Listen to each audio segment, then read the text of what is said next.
தமிழ்த்தாய் உறவுகள் அனைவருக்கும் அன்பு நிறைந்த வணக்கம்.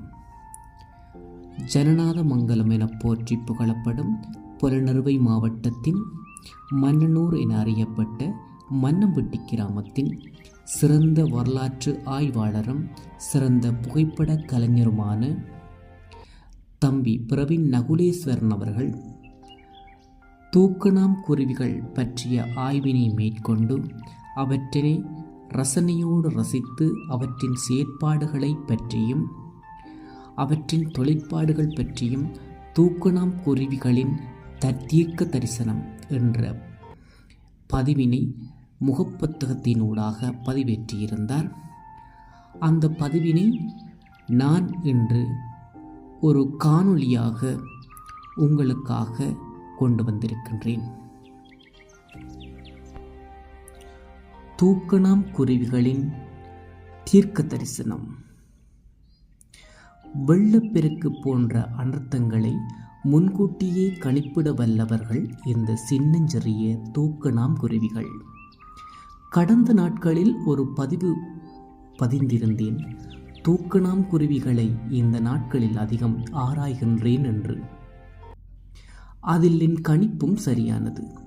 வழக்கமாக தூக்கணாம் குருவிகள் கூட்டமாக அதிக கூடுகள் அமைக்கும் ஒரு பகுதியை தொடர்ந்து அவதானித்து வந்தேன். சில நாட்களில் உயரமான இடத்தில் அமைந்தன, சில நாட்களில் பதிவாக அமைந்தன. ஆனால் இந்த காலப்பகுதியில் குருவிகள் அந்த இடத்தில் கூடுகள் அமைக்கவே இல்லை.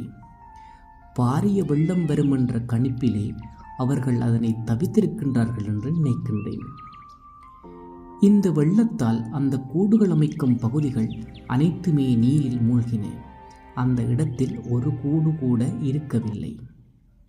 ஒரு அழகான கலைப்படைப்பும் சிறப்பான கட்டமைப்பாகவும் இவற்றின் கூடுகளும் இருக்கும். இவை தெரிவு செய்யும் புற்கள் தண்ணீரையும் வெப்பத்தையும் உறிஞ்சும் தன்மை கொண்டதல்ல. ஆனால் தண்ணீர் இல்லாவிட்டாலும் பல நாட்கள் வாடாது. நீர்நிலையில் தேய்ந்தோ இருந்தாலும் அழுகாது. இந்த புல் உலர்ந்து போனாலும் இதன் வீரியம் குறையாது. உறுதியாக தாக்குப்பிடிக்கும் என்பதால் கூட்டின் பாதுகாப்பிற்காக பயன்படுத்தப்படுகின்றன. ஆண்குருவிகளோ பெண் குருவிகளின் ரசனைக்கு ஏற்ப கூடுகளை சுமார் 18 நாட்களில் தனித்தனி அறைகளாக அமைக்கின்றன. இருப்பினும் பெண் பறவைகளுக்கு பிடித்தால் மாத்திரமே அவற்றில் தங்கும். அதுவும் பருவநிலை மாற்றங்களை கருத்திற்கொண்டு காற்றடிக்கும் திசைக்கு ஏற்ப கூட்டின் நுழைவு வாயிலை தூக்கணாம் குருவி அமைக்கும்.